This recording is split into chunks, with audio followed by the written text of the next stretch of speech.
ទៅអ្នកស្គាល់មិនទទួលថាមានបងសុំ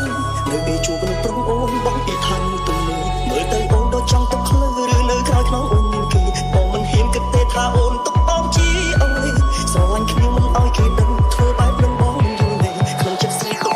ណាជាសោះបងជាសងសាររបស់អូនហើយចង់អូននឹងសងសារមកណាពីហានីអូនមានពី3ជាន់គ្នាតើជាគេផ្សេងឬក៏ជាបងជួយប្រកបឲ្យបងដឹងជឿមិនចង់បងដែរសងសារអ្នកផ្សេងទេមិនមែនមកគេតែបងជឿចាប់ជឿស្ដាយស្រាប់ឃើញបងស្និទ្ធគេជឿខាងមានសិទ្ធតែគ្មានសិទ្ធគូហើយគ្រប់ពេលដែលជួបគេឯងអូនសំដែងធ្វើដូចធម្មតាអូនខ្លាចគេទៅព្រមមានជាគំនិត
ជីវភាពដែលខ្ញុំចង់បាន